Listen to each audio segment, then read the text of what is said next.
structured along three pillars of activities, one which has to do with sustainability, the other one with politics, and the last one with geopolitics and international affairs. So it was a way for us to really highlight and consolidate this third pillar.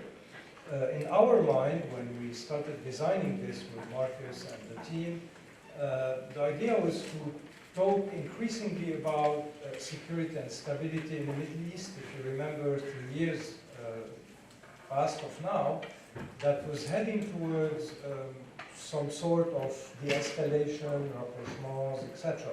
So the idea was to highlight the idea of security and stability, meaning that we were approaching the issue of security both in its hard and soft component. So it was the issues of hard security, military issues, political issues, but also human security, food security, economic security, etc., etc.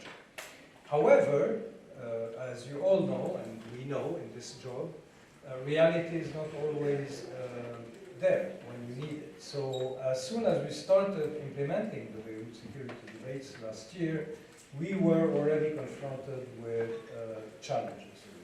Last year's challenge was the Ukraine war. We didn't expect that. Of course, the Ukraine war has shifted lots of the paradigms that we were working on. It was a change in the vision that we had of the international order. We were back to certain global tensions, even a Cold War between the West and Russia on Ukraine.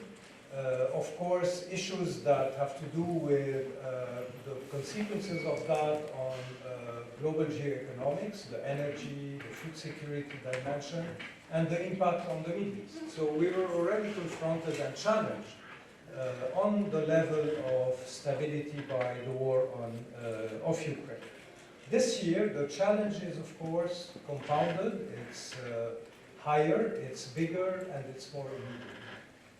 With the Gaza war, with the war in Gaza and the war on Gaza, we have today something that is immediate, that is almost physical. We are living here in a country that is on the frontal line, on the front line of the battle. We still don't know if the war will flare up on the border between Lebanon and Israel. This is something that is unfolding hour by hour. It meant by to be very concrete, that first of all we had to very immediately change the format of this Beirut security debate. We downsized it, and this is something that was painful. Marcus, you agree. We had to go partly online. We were even at the edge of going fully online. So it was really a first challenge. But the challenge, more importantly, was a conceptual challenge. If Ukraine has abandoned the international order as we knew it, Gaza is today really scorching the values of the international orders. The liberal values, at least as we believed in them, or we tried to believe in them, or we wanted to believe in them. The issues of humanitarian law, the issues of the laws of war, the issues of humanitarian protection, etc. Everything having to do with that is today under challenge, under fire, and seriously at stake, with, of course, issues that will probably be lasting on the level of international legality. And I think the last judgment, or the interim judgment by the ICJ, is something that will be here to stay at least for a while. Of course, if the Ukraine war projected something of a conflictuality on the Middle East scene, today it is the Middle East scene itself that is the conflict. This, of course, all this will weigh on this year's edition of the Beirut Security Debate. It's not the only topic of the Beirut Security Debates 2024, but it is the atmosphere in which this conference will be held. We will address issues, and the first panel will be immediately related to this Gaza disaster, to this Gaza catastrophe, to this Gaza, I would say, humanitarian disarray. It will address it, so it will address the issue of Gaza and the implications for the Middle East. The next panel will tackle the projection of the new, let's say, Cold War on the Middle East and how the Middle East is becoming a theater of global tension. Then we'll talk about something that was exactly what I mentioned, promising before the Gaza war, meaning this dynamics of rapprochements and of de-escalations, and mainly the rapprochement between Saudi Arabia and Iran, and this normalization that is now under question between Saudi Arabia and Israel. This will be the third panel. And we'll conclude with the fourth panel on something that is much more immediate and much more, let's say, volatile, which is the situation in the south, the chances, the odds, the risks of flaring up, and also some humanitarian aspects having to do with the Gaza war. All this is to say that in the series of Beirut security debates that have started last year, we are trying to be both analytical and take some distance towards events, but also to seize the hotness of events as they come to us, because this is our job and this is our fate in this region and in this zone. So once again, thank you all for being here in person. Thank you for all those who are joining us online. And again, and finally, thank you again, Marcus, and thank you, our partners from Swedish Ever, and of course my team, my fantastic team at IFI, who made this possible. Marcus, the floor is yours. Thank you.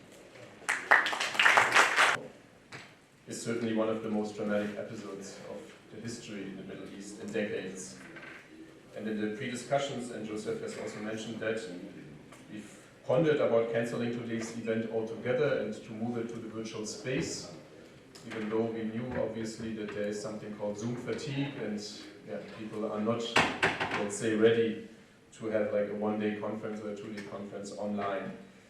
But in the end, we took the decision to basically hold it, at least partly also in presence.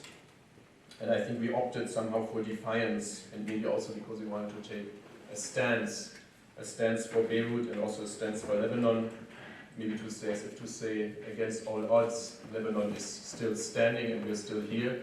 And and all the more grateful I am also for those who, despite the situation, I think we had 5 to 7 people that came basically from abroad, from Europe, from the region also, that they came, and despite the travel warnings that many embassies had in place, and despite obviously the situation, we've talked with a lot of other people that finally did not make it, and let's say, didn't want to come, but all the more grateful we are for those that are here. Ladies and gentlemen, the Beirut security debates are first and foremost debates, and I think debates, that means engagement, that means talking to each other, and it also means instead of cancelling each other, instead of shouting at each other, and also instead of abandoning each other. Then I think what is true, and I say this as a citizen of Germany and obviously also as a representative of a German organization, and Germany is a central country of the political West, is that the discourses, the political discourses that I hear in these two societies that I'm most familiar with, and that means obviously the Lebanese society and the Middle Eastern society, because I'm here, I stay here for work reasons, and then also obviously because my institution is a German institution and most of my friends and family are located back in Europe, that I've never seen in my entire career that these two discourses about the same events are as disconnected from each other and as much apart as they are now. And as a German political foundation, the Friedrich Ebert Stiftung, in its better sense, perceives itself as a mediator between worlds, and that is certainly a role that has put us under enormous pressure, also after October 7th, and obviously after also everything that followed October 7th. And I don't want to hide the fact that in the talks that we have had here ever since, there is great frustration, there is sometimes even consternation, and there's also a fair amount of incomprehension at the overall political stance that my country, the country that I also represent, has taken. And that not just among those people that might have been always critical towards us, but especially among those people that are closest to us. That means our friends, our partners, also our colleagues, and I think who sincerely share the same values as us. It has not been an easy situation, And I can tell you today that I feel you, that I understand you, I know where you're coming from.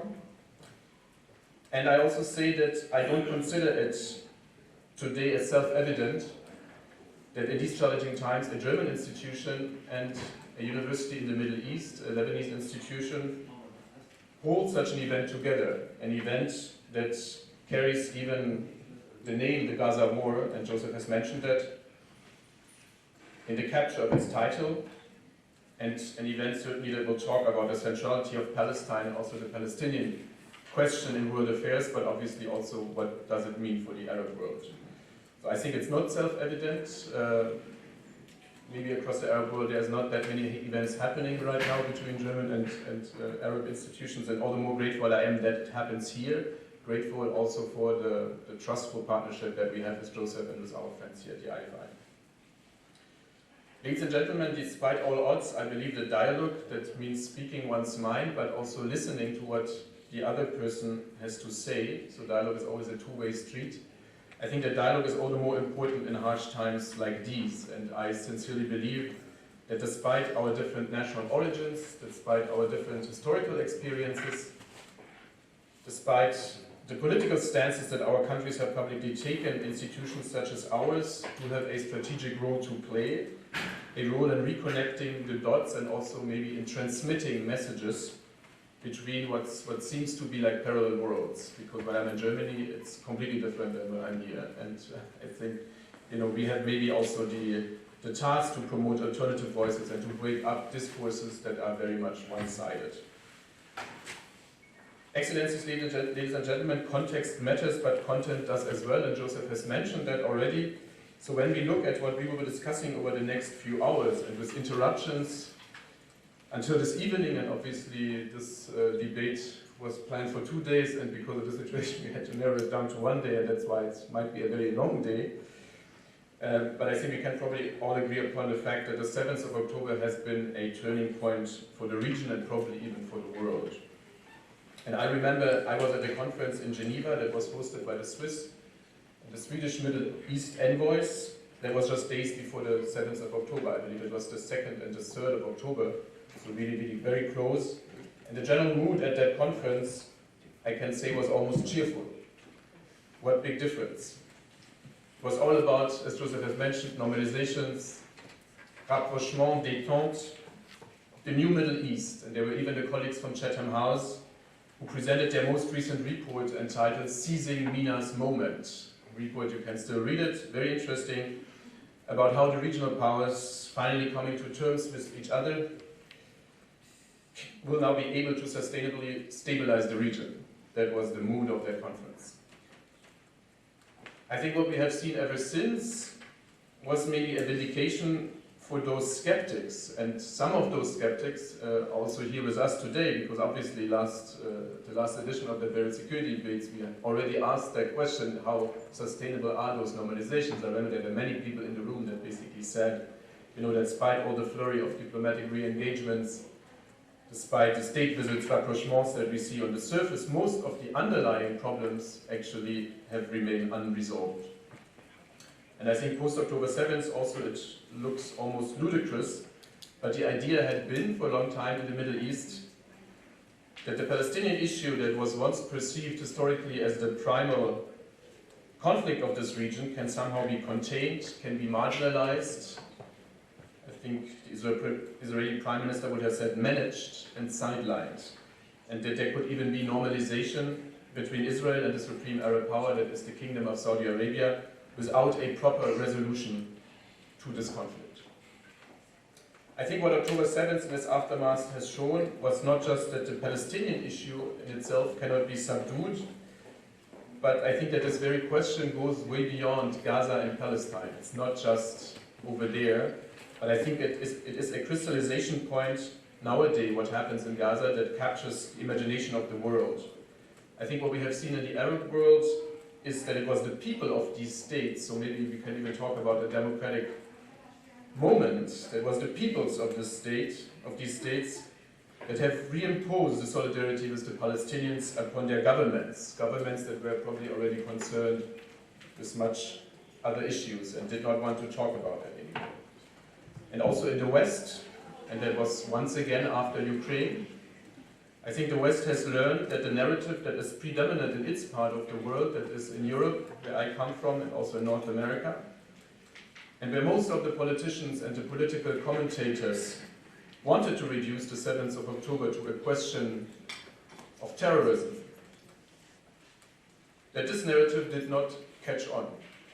And that's what I mean when I talk about disconnected discourses. That's the discourse that I hear in Germany, but that's not the discourse I think that is present in the rest of the world. And that is the non-Western world that I think nowadays we call the global South, perceives this issue as much more to do with justice, with colonialism, and also with double standards. That the West is maybe not living up to the high standards that it has set for himself, and Joseph has alluded to that at the International Court of Justice, for the very first time, basically, a Western country, or let's say a darling of the Western world, is being put on trial, and at least it is said that what it is accused of is plausible. I think in a certain sense, thus, October 7th and its aftermath is another sign of the coming about of a new multipolar, a more complex world. If it is going to be a better one, I think that remains to be seen and that remains to be debated. Excellencies, ladies and gentlemen, dear guests, I'm coming to an end, and as you can see, there is plenty to debate about. And here in Lebanon, obviously, when we do this, this is not an academic-only exercise, because Beirut has already been hit militarily, so the war is not far. And I think we should also not delusion ourselves with the debates that we might have here at dinner parties or with friends and colleagues. We always ask the question, is the war coming to Lebanon?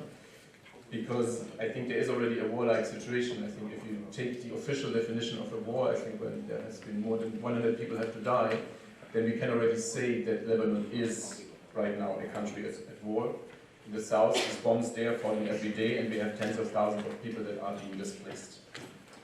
So we hear the war drums every day, we hear them obviously on social media, on Twitter, but we also hear the drones and the fighter jets, and I think some of us heard them through their own ears even.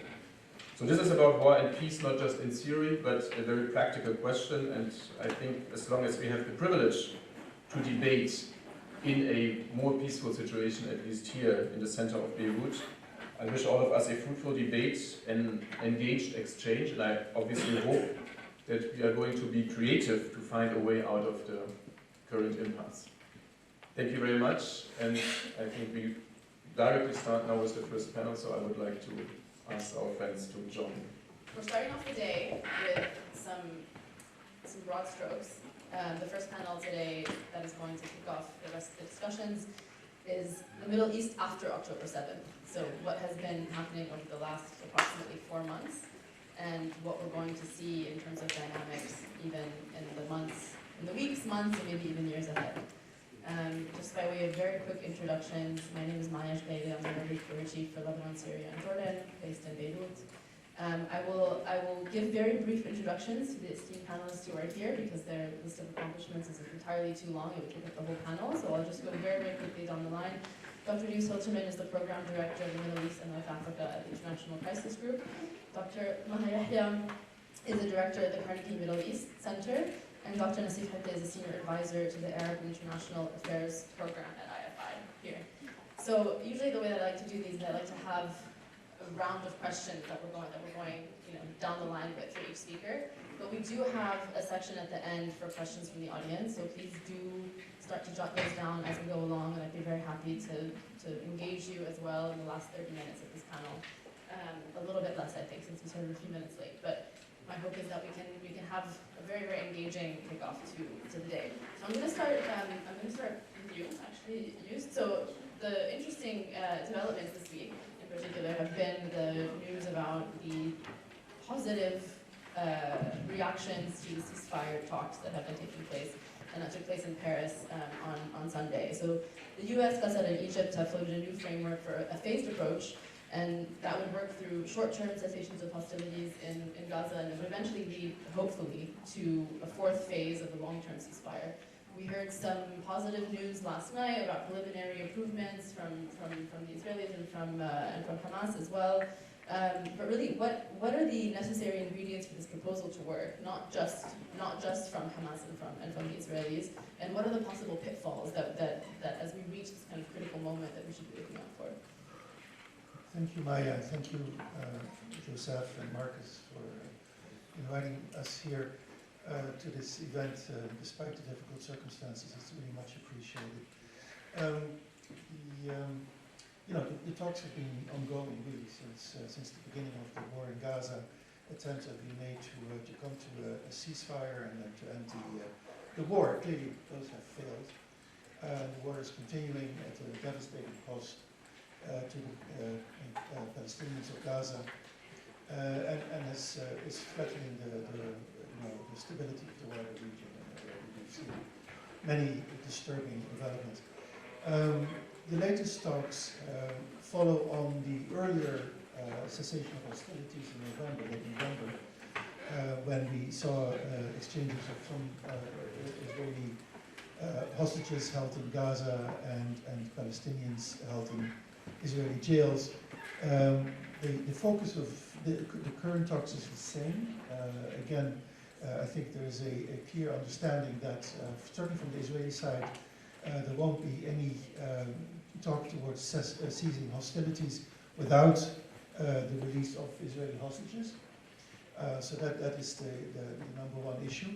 Of course, from the side of Hamas, not only do they want significant humanitarian aid to enter the Gaza Strip, but they are also saying that the temporary halt in fighting is insufficient. They're trying to hold out for a total end to the conflict. But even, that is a very difficult notion, and I think in the end they may have to give them that a bit, and that we'll end up seeing some kind of temporary again, ceasefire, maybe a 6-week one, as they are discussing, which is actually already quite significant. And most importantly, as the 1-week ceasefire in November was meant to be, it's supposed to be a building block for a longer ceasefire and then political talks that would lead to a way out. But for Hamas, the question is, what is a way out? Because I think they did what they did on October 7th in order to go for broke and to change the paradigm. They say it also, but it was also clear from the way what they did on October 7th, they were expecting a major reaction. So they want essentially an end to the siege. So we can talk about more humanitarian aid going into Gaza, but that is actually meaningless.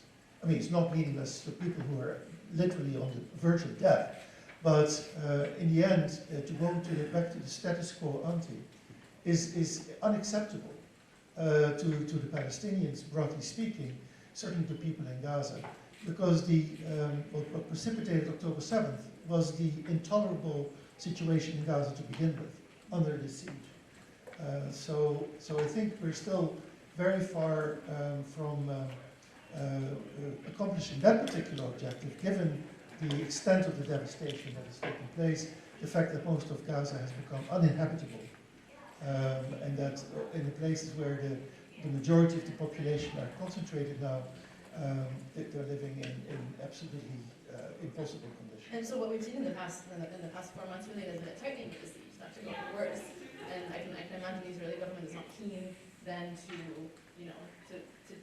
have less security control over Gaza in the coming months and years. So what guarantees would need to be given to each side to be able to achieve this goal for humanitarian purposes primarily? Yeah, well, when you mentioned security, for the Israelis, what happened on October 7th was their sense of security was shattered. But nobody talks about the Palestinian sense of security, which was never there to begin with. So how do you now secure? How do you guarantee the security for both people? And that would require, first of all, some situation for Israel where it doesn't directly occupy the Gaza Strip, but where it knows it will not be attacked by the ones they're occupying through a regional arrangement. So then you can start talking about deals with Arab states. I'm not necessarily advocating this because I see also the problematic side of it, but there may not be another way out. Certainly the Americans are pushing for it, right? They want the Saudis to normalize relations with Israel. The Saudis say yes, but there has to be a Palestinian state. They seem to be going back to the Arab Peace Initiative of 2002. Whether that's actually, whether that means we'll make peace with you once there is a Palestinian state, or we'll make peace with you as long as you promise that there is a way toward the Palestinian state, I'm not sure, and I'm really worried about that part. But for the Palestinians, of course, the thing is an end to the siege, an end to the military occupation, and a way forward to a Palestinian state. And even Hamas itself says it doesn't need to be in the forefront of it, it doesn't need to be in the government even, except in the background. Of course, it has more power now than Fatah, but in any case, it seems to be quite pragmatic when it comes to its own role in that future setup. Thank you, Yunus. And that actually is a perfect segue to the next question to Dr. Maha. We had quite a grim conversation yesterday about this very question, so I think we're not going to be hearing a lot of positive projections for the months and year ahead. Where have the last 4 months left prospects for a two-state solution? Beyond the will of each party, are there even honest brokers at this stage that have the diplomatic credit that could make this happen? I think the prospect of a two-state solution has been dead in the waters for a long time now. The facts on the ground speak contrary to that. When Oslo was signed, there were 250,000 settlers in the West Bank. Today there are more than 750,000.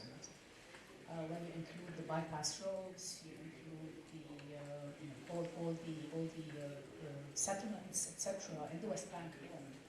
I think it was one who quoted Mustafa Barghouti, who said before it was a Swiss cheese in terms of Palestinian areas.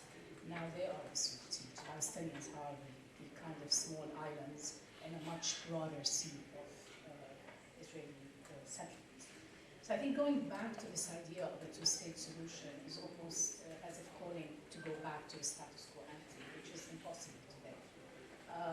Without very, very serious measures that are put in place and a clear roadmap in terms of what do we mean by that. And this means addressing the thorny issue of settlements, who stays and who goes. It means addressing the question of Palestinian rights, their ability to govern themselves and have control over their borders and territories.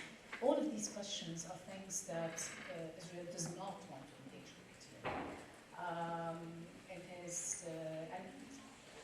Now going back to statements that were made by policymakers, Israeli policymakers, over the years, even I think it's Havanina's last statement to the Knesset about the peace process said very clearly, we are offering the Palestinians something less than state. More than what they have now, but less than state. So on the one side, and we're very far from those days, we're very far from the days of Oslo. Today, the split in Israel, as was mentioned again yesterday, is not between a pro-peace and an anti-peace camp, but it's between the pro-Netanyahu and an anti-Netanyahu. If there are elections today in Israel, the likelihood is we're going to end up with more of the same. So I think part of this discussion of kind of just pinning the blame on, it's just a few radical elements in the Israeli government is totally misleading. So there are, to my mind, there's no real honest broker, if you want, or not broker, there's no partner on the Israeli side for that. On the Palestinian side, we also have considerable disarray. The conflicts between the PA and Hamas are well known. The popularity actually of the PA is at an all-time low, and the popularity of Hamas has gone up significantly, as the last polls done by Khalil Shikaki indicate. More than that, we've seen an increase in Palestinian support for armed conflict. The sense that we tried peace for the last decade, several decades, didn't lead us anywhere. So maybe armed conflict is the only way out. And it's a treacherous and a dangerous road because it also has no political rights. On the international front, there are no honest borders as well. The US has lost whatever credibility it had left with its stance vis-a-vis the Gaza war and its blanket support for Israel, irrespective of all the discussion about the bear hug and all of this. The fact that they immediately defund UNRWA for the alleged crimes of 12 employees that UNRWA immediately sacked without knowing even, no one has seen the files that Israel has, the case that Israel has against those 12 employees. But UNRWA immediately took action. The fact that you defund UNRWA at a point when you have international organizations, the UN warning against famine in Gaza, where you have 4 out of 5 hungry people in the world in Gaza. The humanitarian crisis, I don't need to tell the audience here, the gigantic proportions. At a time when the ICJ ruling has just come out to say there is probable cause for genocide happening, and one of the actions it asked is that humanitarian aid to Gaza be immediately increased. So this is, yes, absolutely, Joe is right, this question of double standards, human rights, etc. So the US, as an honest broker, has lost its credibility. The EU is hamstrung with its own internal divisions, if you like. I think Josep Borrell is trying hard to mediate at very different levels, but the EU countries have very different positions. Between Germany and Belgium, for example, or Spain or Ireland, you've got very, very varied positions on this issue. So the capacity of the EU to broker a kind of an end to this, particularly when it has no main focus on this side, is also quite problematic. And then the third partner, which is the Arab states, there's no real collective vision of what an outcome, what should be the outcome for this. Going back to the 2002 Arab Peace Initiative is fine, good, but the bottom line is the Arab Peace Initiative was built on the idea of land for peace. All Arab countries will have a peace deal, will offer peace to Israel in return for a Palestinian state within the 1967 borders. After the Abraham Accords, that kind of fell apart. There is no real collective Arab position today on what a peace deal could look like. And as we've seen over the past 4 months, there have been different positions between different Arab countries on how to end the Gaza war, and no collective vision of how to move forward beyond humanitarian. What they've said is we will not engage in a post-war reconstruction. We will not, rebuild what you wantonly destroyed Israel, unless we have something very concrete on the table. And I agree with you. I am very worried that because we've seen hints now over the last 2 days, over the last week, David Cameron, the British Foreign Minister, saying, we're considering recognizing Palestine as an independent state. Secretary Blinken has said more or less we're studying our policy options.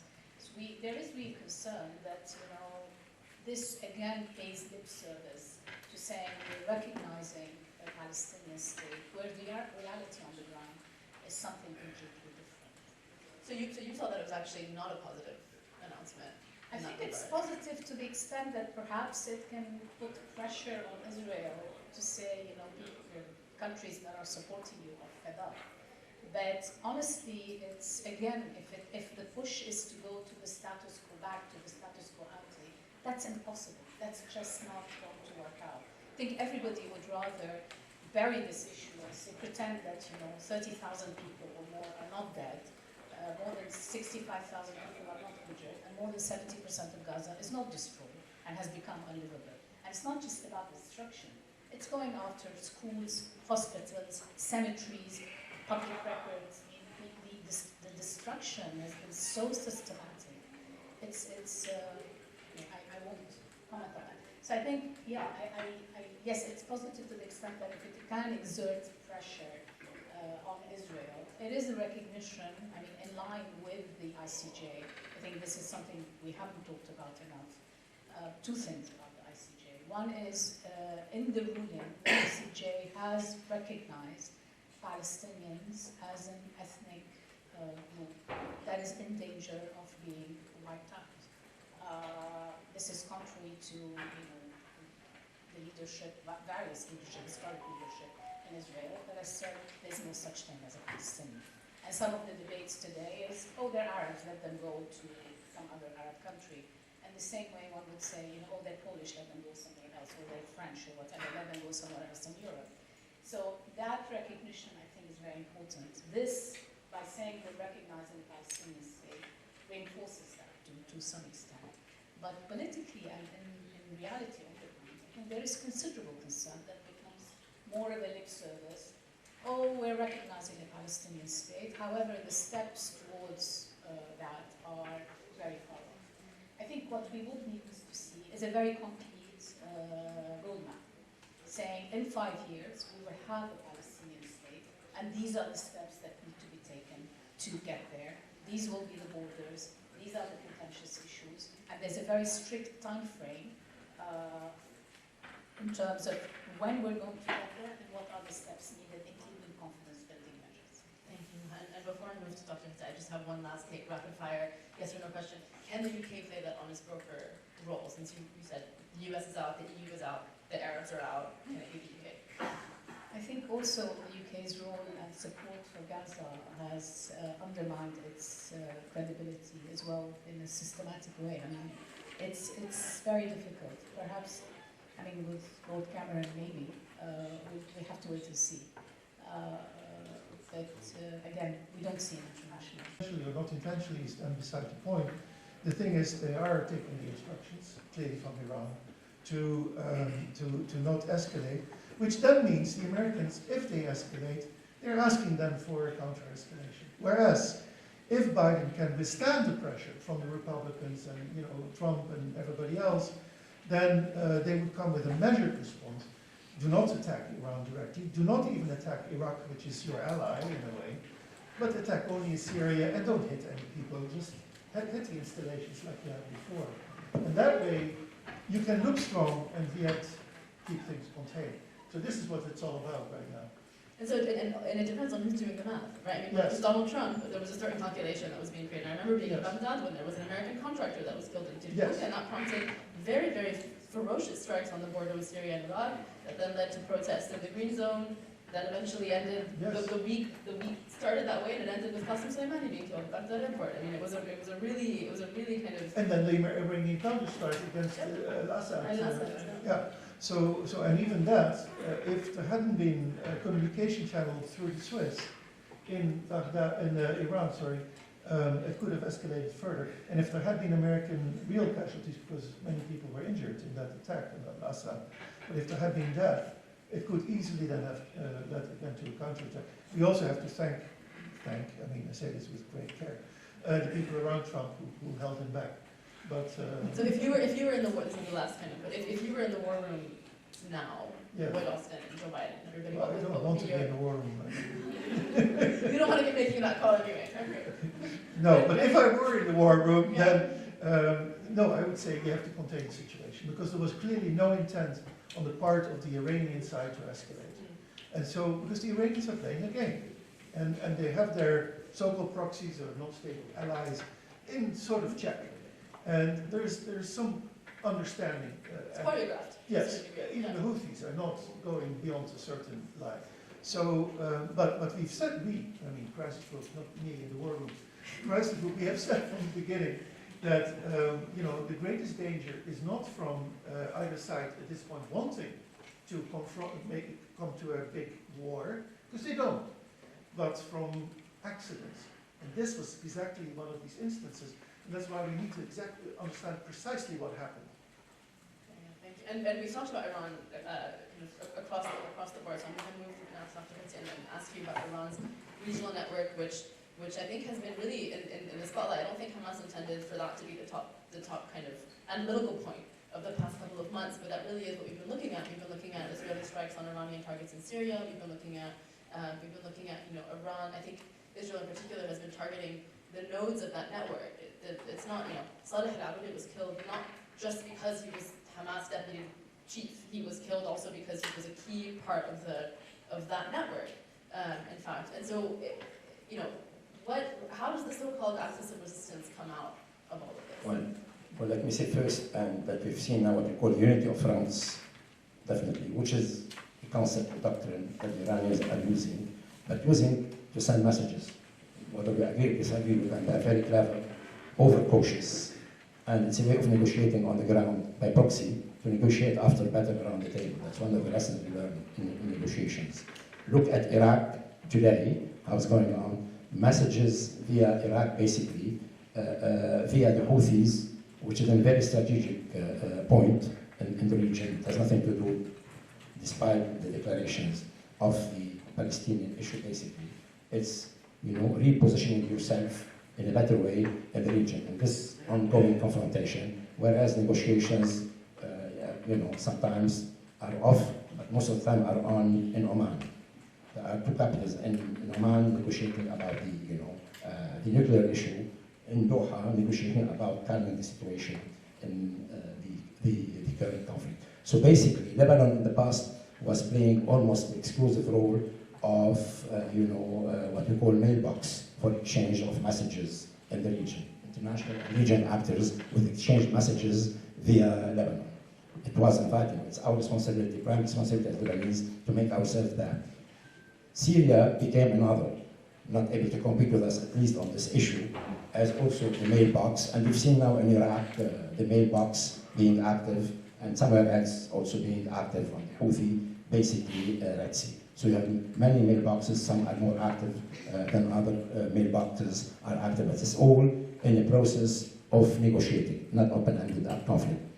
You mentioned, Maha, about the attack in Beirut, about Salah Aruri.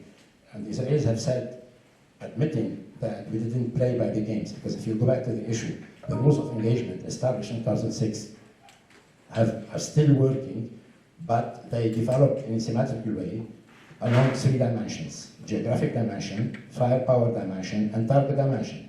You target civilians, I target civilians. You extend, I extend, but always within the rules of the game that are well observed. So to a certain extent, we could slip into an open conflict, but to a certain extent they're well established, because my reading, nobody has an interest in going to an open-ended war. So it's a way of negotiating. That's what's happening here, with Iran becoming, whether we like it or dislike it, a key actor in the region. Whether, you know, it happened, you started the session by talking about changes in the region.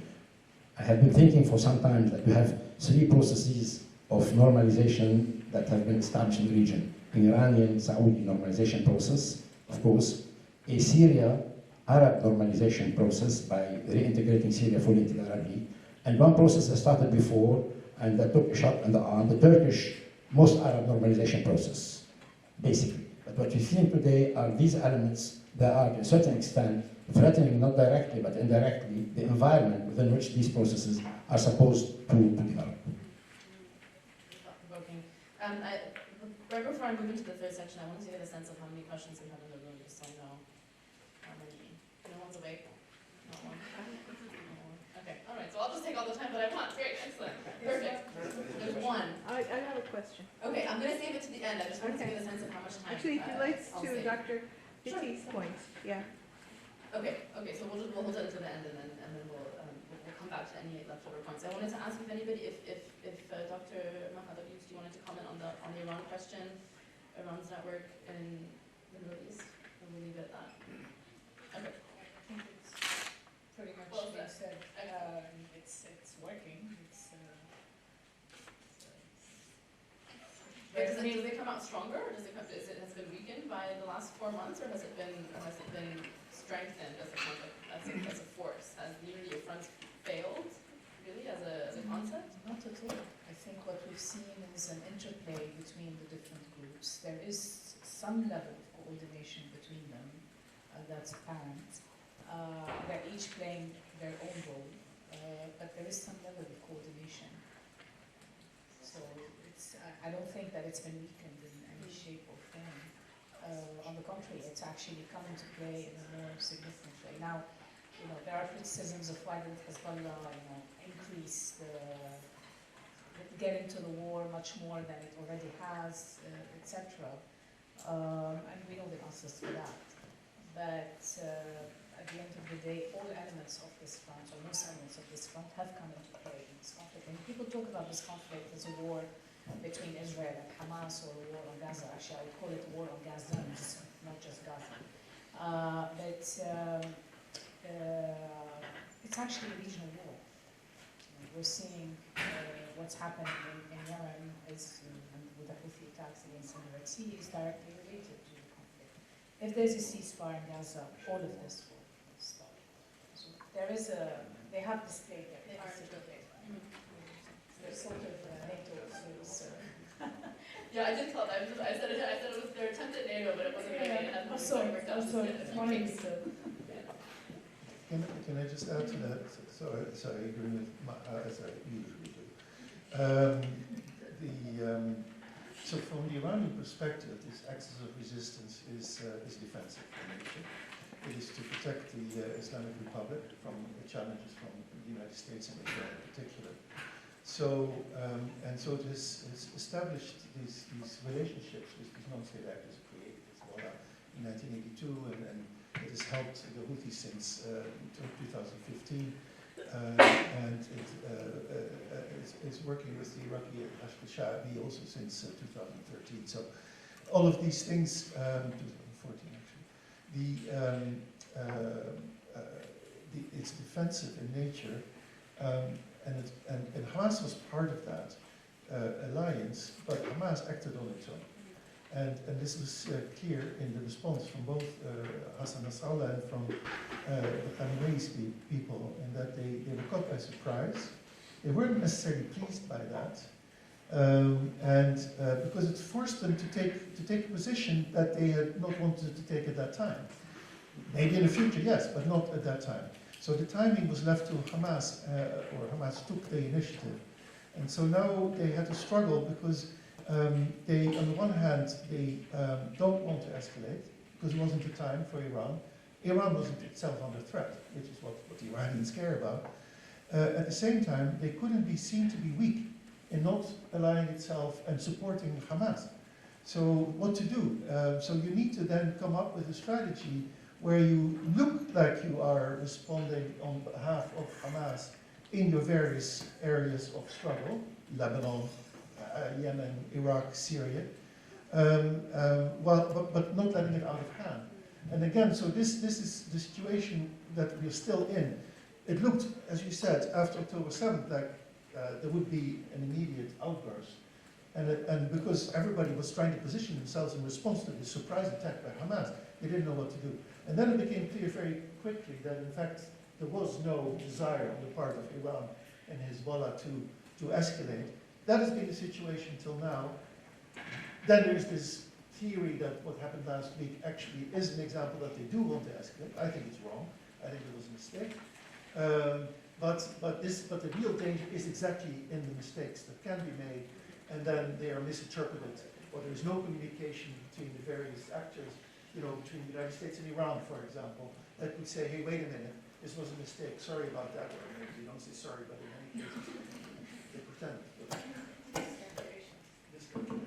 So we'll move on now to some big picture questions, even broader than the region, and I'll start with you, Dr. Maha.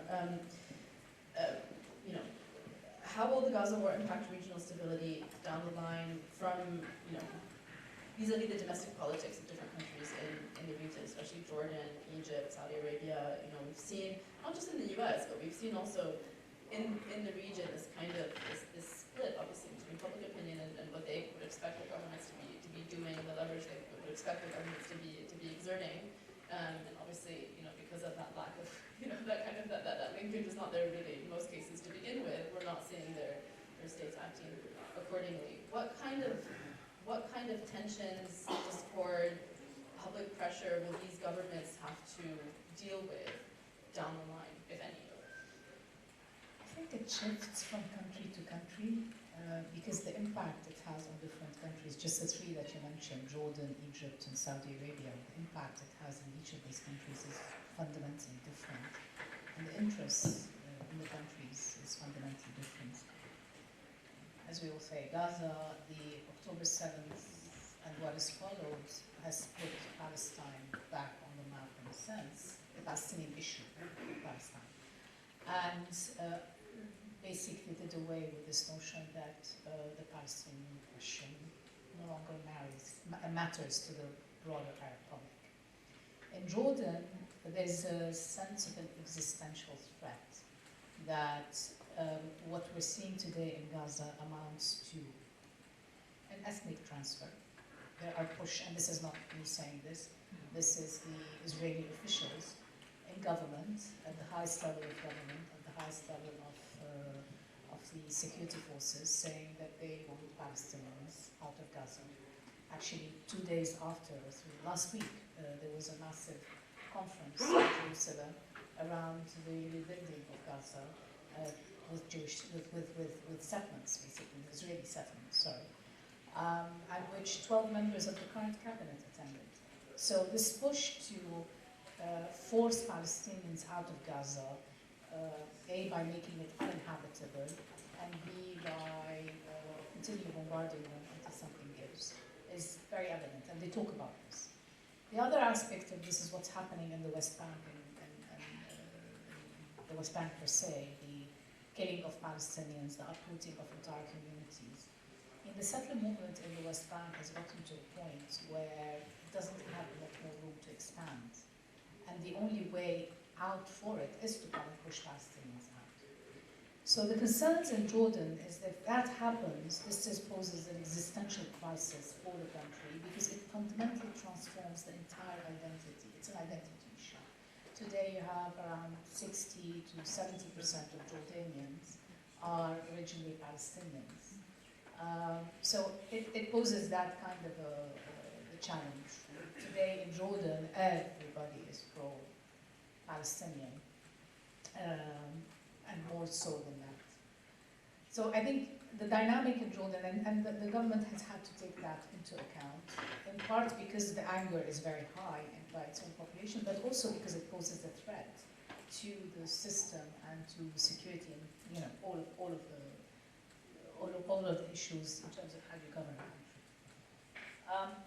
On the Egypt side, it's a different dynamic.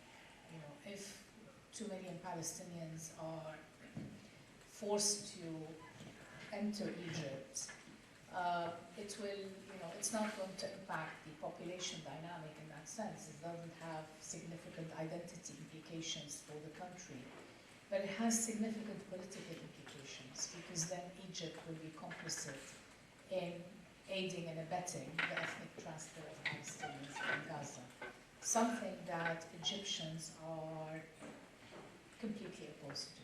Let's not forget that even though there's been a peace deal with Israel for the past 3 decades or more, until now, at the popular level, there's still a fundamental rejection of at the popular level, normalization of Israel. So it poses a significant political question for a government that already is having to deal with a massive economic meltdown. The legitimacy of the president is called into question, etc. It's having to handle. So there is that's another set of impact. There were concerns that because of its massive economic challenges, there could be some sort of debt relief for Egypt in return for its accepting a certain number of Palestinians from Gaza. But I think even that, if that happens, probably it will be under the rubric of we'll accept some of the injured Palestinians or the orphans. There have been a huge number of children who have no surviving family members. So it would be under that rubric. Beyond that, it would be impossible. I think I would expect that to have the Egyptians would have recalibrated their demands to match what is on the table in terms of financial relief as opposed to the other way around. Exactly. In Saudi Arabia, I think the dynamic is somewhat different. Yes. Saudis and you see it on social media and in the press, there's a lot of anger with what's happening in Gaza. The leadership is, as we've seen over the last 5 to 6 years, has been very focused on the internal dynamics within Saudi Arabia, the concern with opening up the kingdom, creating relations with turning east, building relationships with India, with China, etc., being more of a player in the global scene, turning its back to some extent on its own backyard, but also realizing an economic vision for the country internally. The normalization with Israel was in part of that vision, if you like. What was interesting about the normalization deal, and continues to be, is that the demands that Saudi Arabia has in return for normalizing with Israel are not from Israel. They actually were from the United States. They want nuclear support, they want a strategic defense deal, they want advanced weapons. And these are demands from the United States, not from Israel. Now they've added the issue of Palestine on it. I think the public outcry has made it impossible. It's put that in a deep freeze for now, and makes it impossible for that to move forward without some sort of concessions from Israel on the Palestinian front. But I don't see it impacting, the government or the ruling system in Saudi Arabia beyond that. It's been shaken by other things that haven't really had Exactly. impact as So I well. think, So, yeah, so it shifts from one place to the other. And it will be the same across different countries. If I can just I want to come back to the issue of UNRWA again, because I think it's important, and it's the one thing that not many people are talking about is that defunding UNRWA is not just also about Gaza. This is going to impact Palestinians in Lebanon, it's impacting Palestinians in Syria. So there is a regional repercussions that has not been looked at sufficiently. And I think this is part of also where there needs to be a pushback against this, in a sense, and highlighting this issue in a much more significant way than what has happened so far. Also, again, linked to the repercussions of the ICJ, allowing defunding UNRWA enables famine to occur to some extent, because it limits even further the humanitarian the humanitarian aid that the ICJ has directly asked for. It's also asked for immediate it didn't call for an immediate ceasefire, but it asked specifically for the killing to stop with immediate effect, which basically means a ceasefire. The conditions to meet the ICJ cannot happen without a ceasefire of sorts. Preventing humanitarian aid or undermining the possibility of humanitarian aid means that countries can, in theory, become also complicit in the salvation of Palestinians down the road, and maybe neither legally. And we'll come back to that point also with uncertainty. But first, since you brought up also the U.S., and I wanted to ask Dr. Just about the impact that this will have on America's ability to build or maintain strategic partnerships in the region.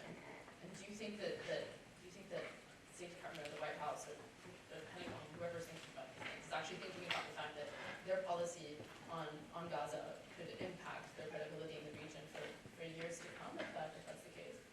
That's not the calculation. That's not the primary calculation they're making. The primary calculation is about U.S. electoral politics. Biden cares whether he's going to win in November or not. And that means calculating what his support for Israel, whether that outweighs not calling for a ceasefire in Gaza, in terms of who will vote for him in November. That is the calculation. Yes, they know they're suffering in terms of their reputation and standing in the region. When you talk about relationships, countries for a long time relied on the United States for protection, but also for the values that they profess to stand for. I'm going to be very careful because I know the hypocrisy was always there. But they can't even maintain a relationship with Israel. Where's the influence that they can bring to bear? We know it exists, but they're not doing it. So, and that is because of the domestic calculation. So the forces in not only in the United States, also in Europe, supporting Israel, are outweighing the forces that consider values to be of greater importance than supposed strategic interest. To me, values should influence strategic interest, but they see them separately. They see security and values as separate entities and or whatever dimensions, and I think that is fundamentally wrong. But if you want to win the election in the United States, you have to say, okay, I'm going to lose the Arab American vote in Michigan. Michigan is really a key state. I don't want to lose Michigan. And I'm going to, the youth, maybe they won't vote for Trump, but they may not vote at all. So they won't vote for me then, if I'm Biden. Now you're Biden, No, I'm yeah. Biden, yeah. So, In the war. in the war room, yeah. So in the electoral war room. And you know, but I will get the support of significant constituencies that support Israel more broadly speaking. So that is my calculation, and this right now it looks like when you talk to the aides to Biden, like Jake Sullivan or Anthony, what's his name, Blinken, then it's clear that they have real concerns about what is going on because they look at it in a more global perspective. But they are not the domestic advisors of Biden.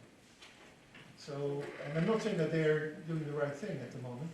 I think they're very weak, but at least they have an understanding of the standing of the United States more broadly speaking in the world. Can I just add Yeah, just I'll 2 just ask if seconds we on can have an this? extension of 10 minutes, is that okay? Because I think we're getting some questions coming in. So, okay, great, thank you, Heather. Just very briefly on this, I think the challenge for the Democratic Party is not just in terms of the Arab American vote, but also in terms of the younger generation and the progressives. I think it's on multiple fronts, and the concern is they've lost their younger base, especially over Gaza, and also the more progressive aspects of it. So I think there's a lot of concern also around this, even more. And what's been a bit worrisome is that the focus, especially we have Brett McCurk, has been more on the continued focus is more on Israel-Saudi Arabia deal, rather than, and Gaza becomes kind of an addendum to that, rather than trying to figure out something. I like disagreements. So if you do disagree for once, that would be a good time to chime in. I think everybody sees opportunity in a crisis. And so the Americans now say, oh, Hamas doesn't want a two-state solution. But actually what they did on October 7th is making a two-state solution possible again. Of course, I agree with you that on the ground it's not possible anymore. But diplomatically, it is still very much on the agenda. And now the Americans and the Europeans see, hey, there's a chance to go back to that narrative at least. Of course, we're not talking about a viable Palestinian state, we're talking about a Bantu state. If Cameron says, you support a Palestinian state, he's basically saying, let's declare Palestinian Bantustan, but you can't say that. So I'll just ask my last question to Dr. Holte, and then we'll move on. We have some questions that have come in online, and we also have, I hope, some questions from the audience. Excellent. So one thing that I've been thinking a lot, and I think we've started to touch on it really when talking about values as well, is how how international norms and institutions have been impacted in the last 4 months.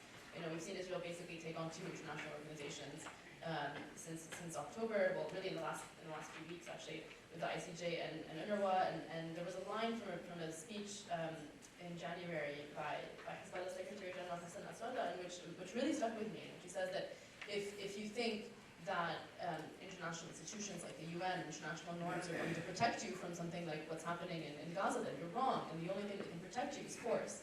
So this idea that is being, that is coming up repeatedly, of that international institutions and norms don't function, don't serve people's interests, etc. How have the integrity of international norms and institutions been affected by the Gaza war, and is it irreparable? Absolutely. It's an extremely dangerous, continuous example about what we call selective morality, double standard and selective morality, basically. There is a strong sense of bitterness, but it could be radicalized more and more. There is no truth, no absolute truth in this case. Those who preach absolute truth, they are doing it again in a selective way. That's one. Second, there is the lesson that there is no respect, absolute no respect to international law. I mentioned en passant, as we say, UN Security Council resolutions that were adopted by the Big Five. What have you done to do that. When we talk about, you mentioned what we talk about two-state solution, okay, commit themselves, but then make these resolutions be applied, which are 100% based on international law. So you don't respect the laws that you made first, and that's the resolutions that you adopted based on those laws.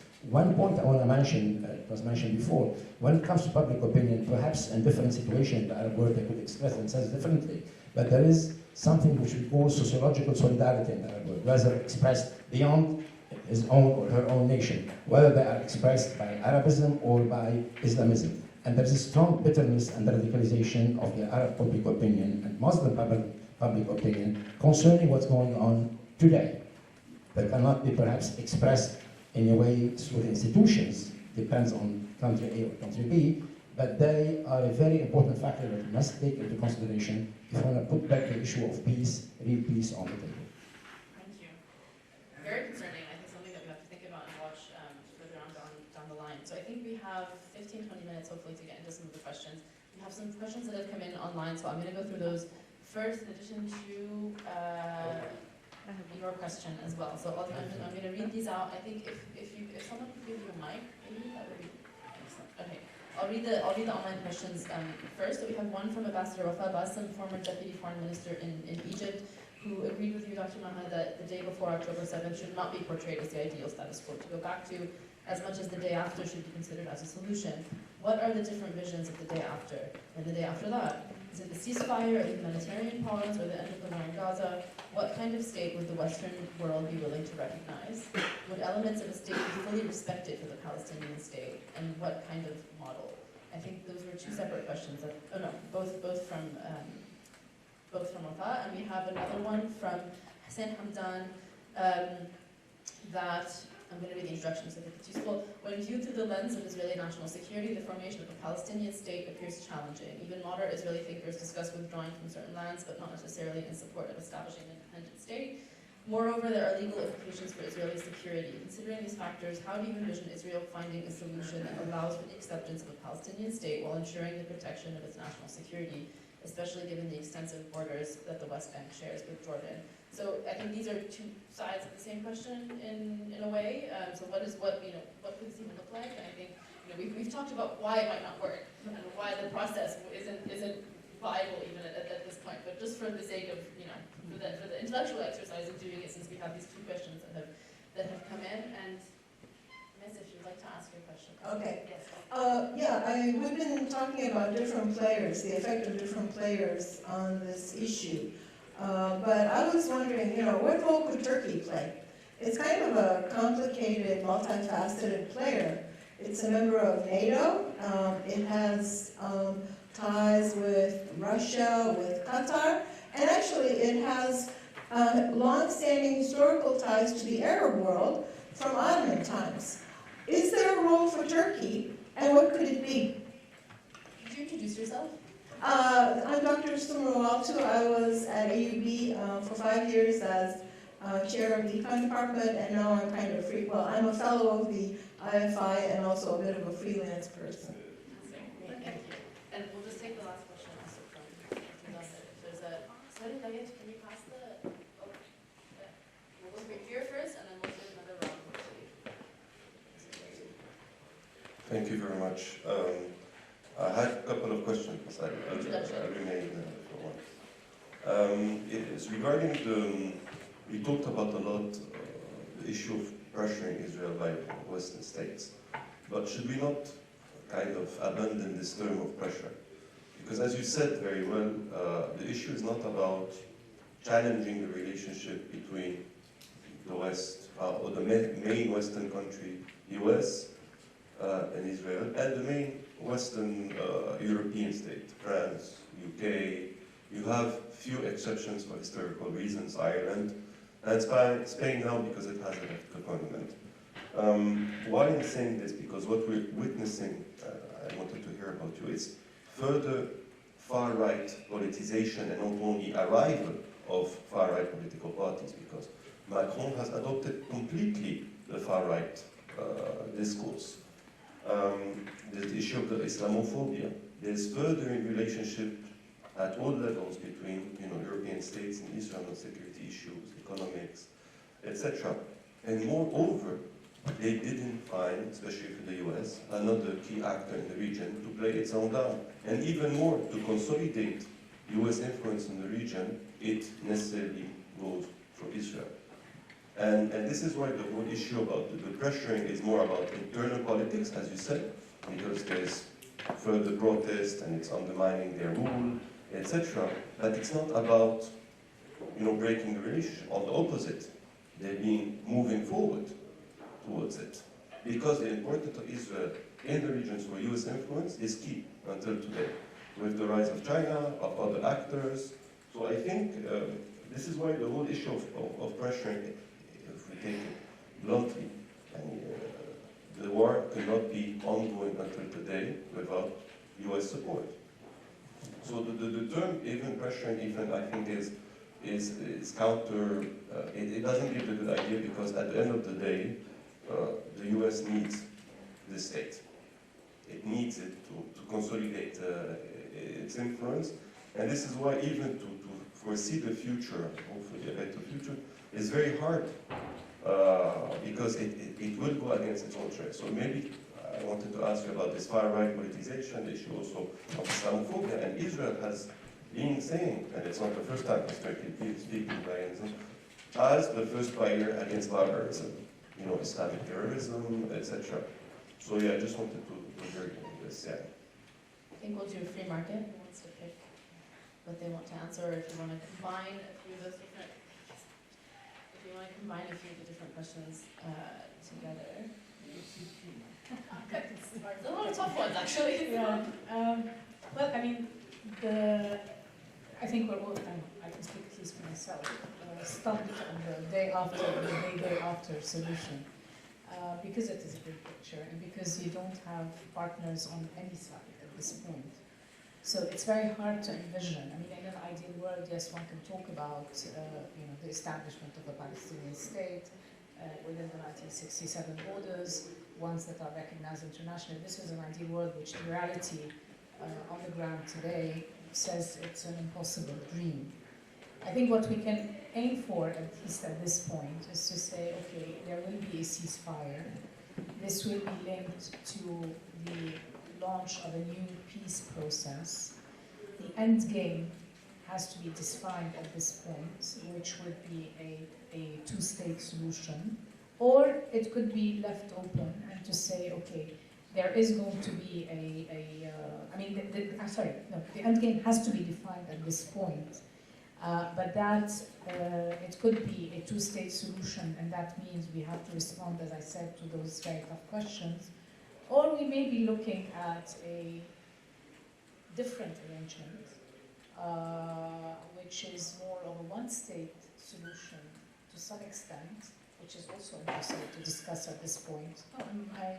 That's what I'm saying, it's just very hard to foresee. But that would look like as a sort of a bi-federal, bi-national, bi-whatever. So it's in that vein. But no matter what, the end game has to be defined at this point with a very clear time limit in terms of this will happen in 5 years. And we begin negotiations over these various files now.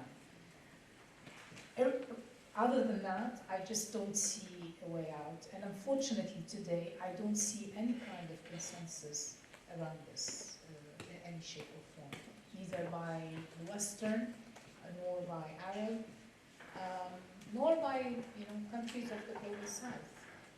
The other thing I just want to say here is that it's become a fundamental issue, and I agree with what Joseph was saying in terms of we haven't talked about this, but this will have implications not only in domestic policies in the US, but also in Europe. We have elections coming up in May and June this year. So this is having already ripple effects in many countries in Europe. And I think more globally, the issue of Palestine is, it is being perceived from the lens of fundamental rights actually, not human rights. A question of justice, a question of equality. So it's very hard to kind of square the circle in this sense. For me, we're seeing a real shift in sort of a global order, if you like, and an undermining of many of the rules, but also institutions that were put in place post-1945, which then means it becomes a very big open question in terms of what the regional implications of that will be and what the outcome for the Gaza conflict will be. I'll go to Dr. Hinton and then we'll do one more round. I saw there was one question up there, one, two, right? And I have one from online, so then we'll close it at that. Yes, very briefly concerning our friend was saying, I mean, of course, now the Islamophobia is feeding, as the immigration is feeding, all forms of immigration is feeding into what's happening in Europe. But what comes to top all these issues now is agricultural issue in Europe. That's an issue that could fragment entirely Europe, as you could see now. Everybody is putting the blame on Brussels. I mean, Brussels, the EU, of course, about that matter. So all elements tend to push toward that matter. The simplistic, reductionist argument of some, if you criticize Israel as if you're anti-Jewish, I'm Lebanese, I criticize the Lebanese government. I'm not anti-Lebanese. I mean, why this kind of thing? And nobody ever dare publicly go and dissect and deconstruct this kind of argument. This kind of argument. That's the main problem. We have to face up to this problem. We have to face up to this problem. On the issue of I still believe that the two-state solution is the only realistic solution, not for today or for tomorrow. Because the one-state solution, as some, let me say, daydreamers, one state based on equal citizenship, is not accepted by any Israeli, by principle, before talking about the others. What's accepted is a format of old South Africa, anyway. Blunt or a format of it doesn't work, basically. So to me, you have to, I would say, to use the reverse engineering process. You commit yourself to the finality of two-state. After you have a two-state, they might decide to join in a confederation and whatever you call, but two different states. Because the concept of citizenship is not based on equality of citizenship, then you don't have a one state. Federation is still equality of citizenship in federation, not hierarchy of citizenship, not hierarchy of belonging.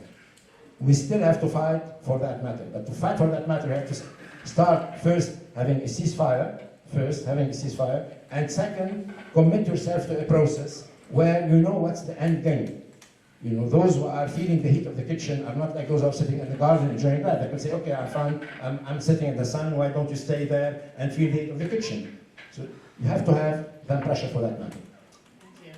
Dr. do you want to jump on and we'll do our last round? Yeah, so I mean, the United States is, sorry, what was the, oh, sorry, the University of Joseph, on the United States, they've supported the two-state solution, of course, for a long time, but actually not done anything to prevent it from being undermined by the Israeli settlement enterprise. Now, they've invested so much, so heavily in Israel over the decades that they cannot disentangle themselves. So Israel has become a national interest for the United States, when actually you can argue rationally that it doesn't make any sense, that Israel actually is a liability. And there are, of course, voices in the United States and in academia and others who make this argument very strongly, but they're a tiny minority. So, but what is the constituency for a two-state solution these days? Well, it's the PA, because it's the raison d'etre. Without a two-state solution, PA is finished. Anyway, it's finished. It's finished. It's finished. Okay, finished. So my point, in fact, is that there is no constituency for the two-state solution, because it is the PA, which is nothing. It's maybe the Arab public, or they want a Palestinian state, and they see it, including yourself, as a necessity, as the only sensible way forward. And in fact, it is the only sensible way forward, if it existed as a possible way forward, as an option. It is the only sensible way forward. But and so the Arab states are paying lip service. They are, we're ready to throw the Palestinians under the bus before October 7th. Now they have to watch their own publics, so they cannot throw them under the bus. But they're still going to try to pay lip service. So that's why I said earlier, do they actually put the Palestinian state before normalization, or do they say some kind of path towards a Palestinian state? because that path may never end up, of course, with the Palestinian state. So, or take the Emirates position, which is forget about the Palestinian state, we'll give them some economic goodies and hopefully they'll shut up. That didn't work. So there's no constituency there. In the United States, they care. So their support of Israel is not unqualified. That's why you now have the executive order from Biden yesterday about the settlers. In other words, excesses. But the excesses to them are like normal state of affairs to us, because what the settlers have been doing, they've been doing for a very long time, and the violence is only a symptom of it. It's you talked about what the number of settlements and the byroads and everything else. So the fact is that there is a dwindling constituency for a two-state solution, and there's the growing impossibility of a two-state solution. So then what?